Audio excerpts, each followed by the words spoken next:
Frontier, your monthly stop for updates from Link Oregon and Oregon's broadband community. My name is Jerry Galby. I am the membership director, membership development lead, I guess you would say, at Link Oregon. Link Oregon's mission to connect communities across Oregon to an advanced fiber optic network includes providing forums for our members and sharing updates and highlighting opportunities for a stronger and more connected state. These brief monthly conversations will highlight national and regional policy issues, local broadband topics, statewide innovation and resiliency initiatives, and updates from the Link Oregon team, and where to find us out in the community.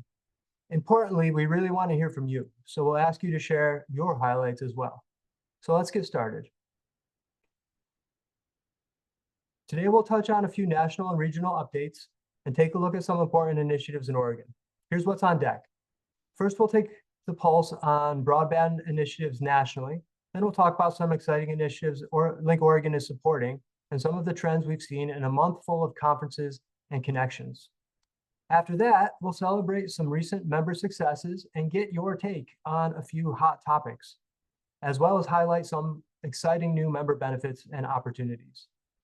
Finally, we'll talk about where you can find our team in the coming weeks. And if you stick around to the very end, 5 fantastic facts about fiber.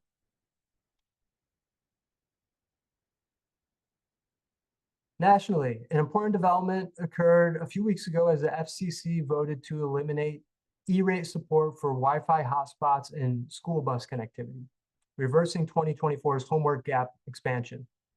Districts and libraries stand to potentially lose millions in federal aid, approximately 60 million nationwide from fiscal year 2025 estimates, related to their connectivity and technology expenditures. Critics point out how this would adversely affect disadvantaged students. While it remains to be seen whether congressional challenges will reverse or delay implementation, the House has not taken up the Senate's resolution aimed at rescinding the rule entirely. Next month, we'll dive in a bit deeper into E-rate and update on this topic with Susan Tenkoff, Link Oregon's E-rate specialist. So be sure to come back for that.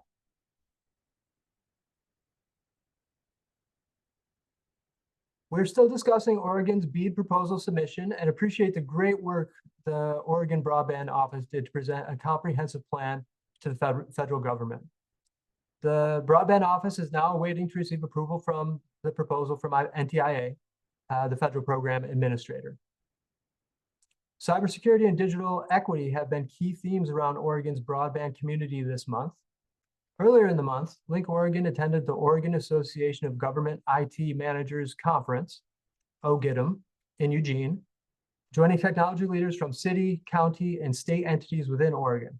Key points of interest included initiatives focused on workforce development and professional training for cybersecurity students, with great presentations on the activities of the Oregon Cybersecurity Center of Excellence, the OCCOE, and Oregon State University's Student Security Operations Center, ORTSOC, the nation's first cybersecurity teaching hospital. Our team also attended the Oregon Public Sector Cybersecurity Summit in Salem, where some key themes explored international cybersecurity threats, as well as AI and government technology, capabilities, limitations, and the need for actionable insights. Last month, our manager of network engineering, Kevin Bohan, traveled to Portugal to present a paper on the intersection of quantum and classical networks from an operational perspective at SIGCOM 25, the flagship conference in the field of computer and data communication networks. So big thanks to Kevin and Dr. Ram Durarajan, our chief scientist, for their great work. Here to talk about some of the work Link Oregon's partners are doing this month to celebrate Digital Inclusion Week and Cybersecurity Awareness Month is our Executive Director, Jackie Wirtz. Hello. Digital Inclusion Week was October 6th through 10th, celebrating access the nation and across the nation and right here in Oregon. Link Oregon participated in a panel put together by Your Tech Q, a phenomenal student-led nonprofit. Together with leaders from 3Geek, NDIA, and the Washington County Broadband Action Team, we discussed key issues in digital equity and how to activate a community. More information about digital inclusion can be found at the National Digital Inclusion Alliance website, which also features a list of activities across the nation that raised awareness and increased engagement around this important issue. October also is Cybersecurity Awareness Month, which reminds individuals and organizations that data protection isn't just an IT issue, it's a shared responsibility that safeguards our communities, workplaces, and schools. It's an annual prompt to strengthen the habits, like enabling multi factor authentication, updating software, and staying alert to ever evolving digital threats. Now, there are several opportunities to engage coming up, starting with an exciting event tonight. Code, Courage, and Cyber Defense Navigating an Evolving Cyber Landscape is a talk that is hosted by Oregon State University, both in person and virtually. Shawnee Delaney, former DIA officer and founder and CEO of the Valiance Group, will discuss her career as a cybersecurity operative and her experiences as a woman in tech. A live stream will be available if you can't attend in person. Other cybersecurity awareness activities can be found at the National Cybersecurity Alliance and the Cybersecurity and Infrastructure Security Agency. Another engaging event is the PDX B-Sides Conference, happening October 24th and 25th. B-Sides Portland's mission is to cultivate the Pacific Northwest information security community by creating local, inclusive opportunities for learning, networking, collaboration, and teaching. Register for the sliding sale conference, which means you can pay as little as $0 to attend at the link in the chat. All right, back to you, Jerry. Wonderful. Thank you, Jackie, for all of those resources. Another exceptional initiative that Link Oregon is proud to partner on is the Oregon Regional Computing Accelerator, or ORCA, a shared high-performance computing cluster based at Portland State University. And here to tell us more about ORCA and how students and researchers can get involved is Marco Markoch, Research Computing Systems Administrator at Portland State University. Marco, are you able to see us? There we go. Yes. Hey, hello everyone. Thank you, Jerry, for the invite. I'm really excited to have an opportunity to present and talk more about Orca project. So let's start. Next slide, please. So Orca is a result of the NSF CC Star grant that was awarded last year. It was led by PSU's Will Pasner from Math Department, and it was a kind of collaborative project or collaborative grant between many different individuals from many different institutions across Oregon, including Link Oregon. So it is a really, hopefully, exciting start of more collaborative projects to come. So the whole goal of the Orca HPC cluster or the project was to provide the free of cost computing with the emphasis on the GPU resources and cyber infrastructure to colleges in the region, with special emphasis on rural, regional, and minority serving institutions that otherwise wouldn't have access to cost-prohibitive computing resources. It never has been easy to host your own HPC cluster in your own environment, especially now when GPUs have become kind of like a dominant norm of how the research is being done. It's even more difficult to kind of get your own resource. So the whole idea is to provide a PSU managed research that is open to basically every institution in Oregon. And with that, next slide, please. I kind of wanted to just go really quick over the details of the cluster itself. Basically, we try to prioritize getting as much of the computing resources as possible with the money that we were given. So OIT was actually kind enough to donate the virtual resources for login and head node. So all of our money could actually go towards buying GPUs and actually physical servers. So that allowed us to purchase 25 compute nodes, each node loaded with 4 different GPUs. If you're interested in specs, they are here on the slide. I'm not going to spend too much time talking about it, but we have just wanted to highlight that we have 24 L40S NVIDIA GPUs that are definitely more suitable for machine learning AI workloads, and then we have 76 NVIDIA 830 GPUs that are generally more suitable for computational sciences kind of workloads. So good old computational, just performance stuff. They're running a Rocky Linux OS, so slowly becoming a standard among the HPC OSs nowadays. And it is using Slurm as our job scheduler. And one kind of new thing, a new feature that we rolled in is the Open On Demand, which provides a really accessible web GUI interface to the cluster. So that way, and there's additional option besides just the old-fashioned SSH to using the cluster. And hope there is that is going to also lower the entry to people that might not have that much experience, and open this cluster to people that haven't historically been users of the HPC clusters. And for a stretch file system, we are utilizing Panasas storage array that was also a result of the previous CC Star storage grant. But it happened 5-6 years ago, I feel like now. So yeah, and all of that, with the next slide, we can talk about, okay, who can participate. Basically, any Oregon institution can request an account on our cluster.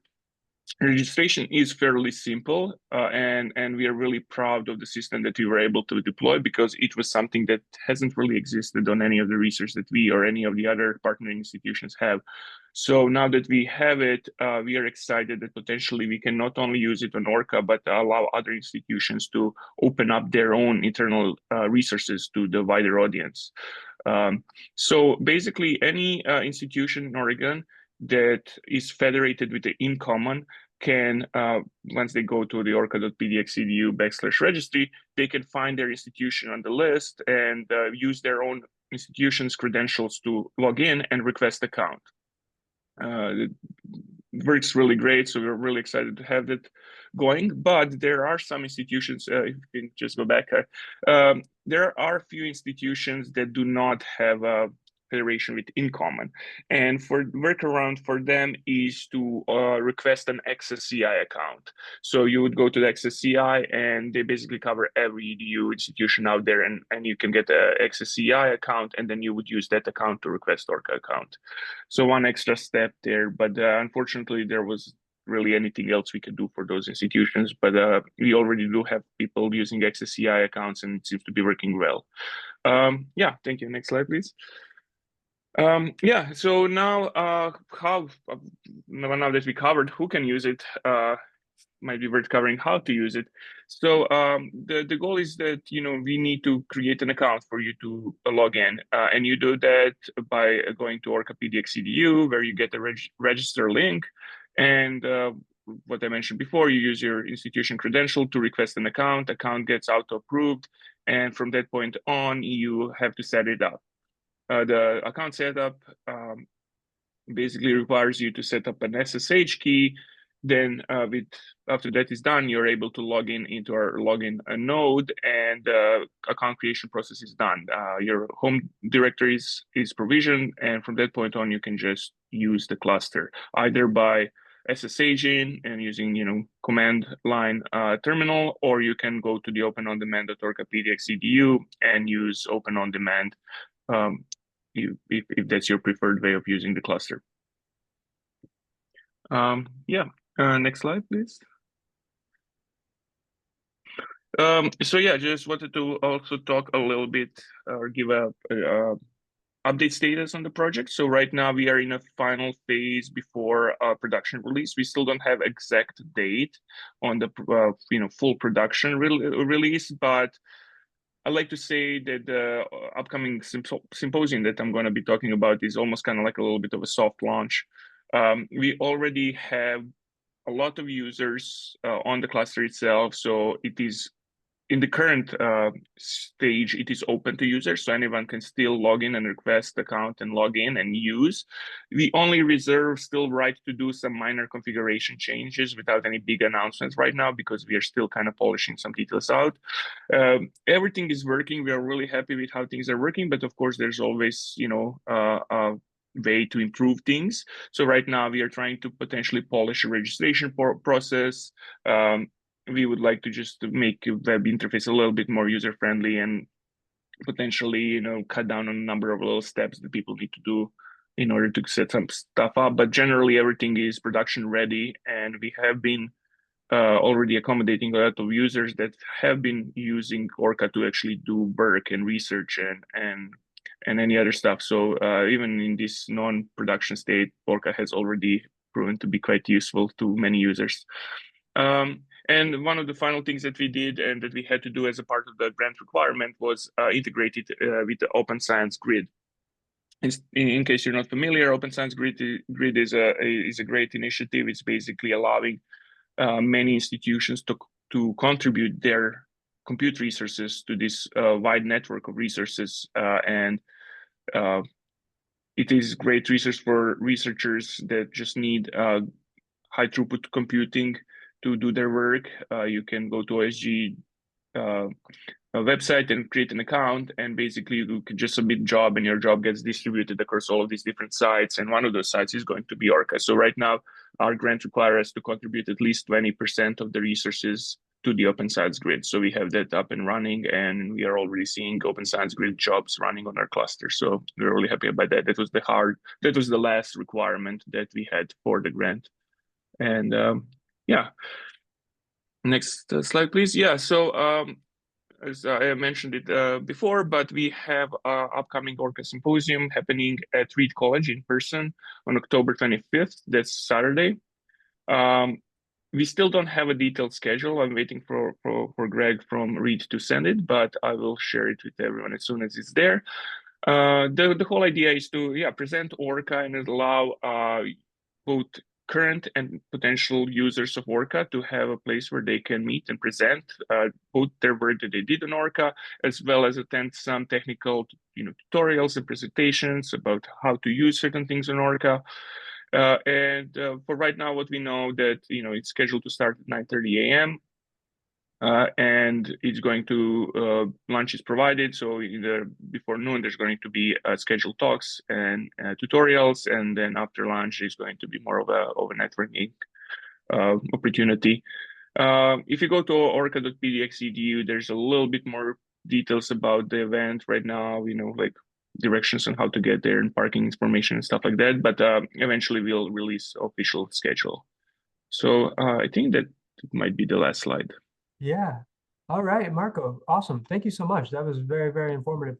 Thank you. One question that I would toss out to you just very quickly. If imagine you are a university educator interested in learning more and not really sure how this could apply to you, what's the best way to get started? Yeah, thank you. So the easiest way to get started would be to email us at orca@pdx.edu. And we can, hopefully help direct you and push you in the right direction. We also do, when you go to our website, there is also a link to our Zulip chat. Zulip is a collaborative Slack-like tool. And you can also create an account and log into that and reach us there. And not only us, but all the other different users. So if you want to also talk to the community or community to see what people are doing, and also maybe to ask if someone else is doing something that you already are interested in doing, that's also a good way to reach out. So either email directly to us at orca@pdx.edu or following the Zulip chat link in orca.pdx.edu website. Okay. Yeah, that sounds great. Wonderful. Thank you so much, and really appreciate your time, Marco, also. Do we have any other questions for Marco while we have him here?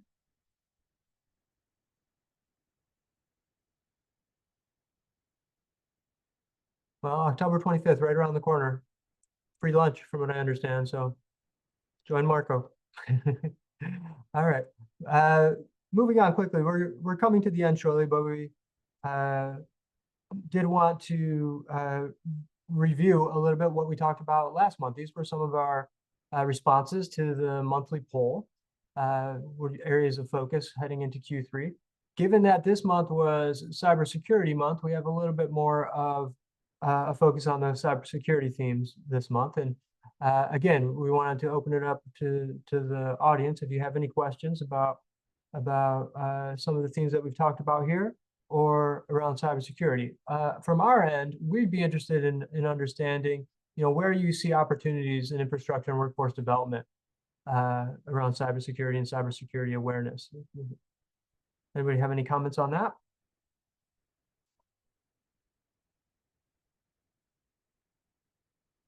Well, one initiative that I mentioned that's really interesting, and I hope we get to spotlight them further, is ORTSOC. student cybersecurity hospital out of Oregon State University. A really interesting initiative, and I think workforce development and the evolution of cyber infrastructure, kind of come together in initiatives like that. So excited to learn more about that. Continuing on, just want to remind everybody that we have a new membership page at linkoregon.org/membership, and there's a number of resources there that you can access, including some discounts and membership benefits. And we're also currently forming some, let's call them sector advisory committees, made of interested members that are technology leaders in libraries, K-12 and higher ed industries. So if you are looking for a peer group in one of these industries, now's the time to reach out, because we're in active formation. And this is something that would be a peer group that would maybe meet quarterly to share resources, concerns, and also to advise Link Oregon on what your needs are, so that we can advocate successfully on your behalf, both internally and externally, to make sure that we're doing our mission to connect every corner around Oregon. Looking forward, you can find the Link Oregon team in a couple of different places over the next month. We will be presenting a panel conversation with a number of interesting and highly experienced leaders at the Oregon Connections Conference, October 29th and 30th. I think we present on, our panel goes on the 30th in the morning.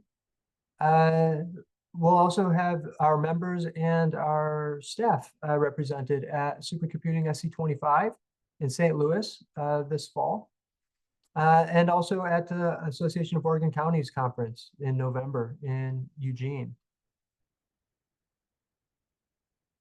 Oh, and just a reminder, we'll see you the third Friday of each month for updates here. So please check us out and follow us at our membership page. And finally, you've made it this far. It's time for 5 fantastic facts about fiber. I know that's why everybody comes here. Number 1, cosmic fiber. So NASA uses fiber optic sensors on spacecraft because they can withstand all the electromagnetic interference. Very interesting. Wavelength division multiplexing. Who understands that? I know our NetEng team does, but this seems, and I know we have Steve Corbido on the call, I think too. He probably gets that also. But yeah, each wavelength stream is like a separate lane on the same highway, and each wavelength can carry terabits per second on a single fiber. What? That's like multiple Netflix libraries per second. More fiber, dietary fiber, is a carbohydrate. Who had that on their bingo card? That your body cannot digest. That's the key. Number 4, the world's undersea fiber optic network carries 99% of all international data traffic, and it stretches 800,000 miles. 800,000 miles. A single fiber optic strand thinner than a human hair can transmit up to 1 petabyte per second in lab conditions. Single fiber, 1 petabyte per second in lab conditions. That's for all your physicists out there. Thank you, everybody, for joining us and sticking around to the end here. We appreciate you, and we appreciate our member community. Please reach out and please follow us and connect with us where you find us. And we will see you again very soon next month with 5 fantastic facts about fiber, but with voices from the fiber frontier. Have a great weekend, everybody. Thanks so much.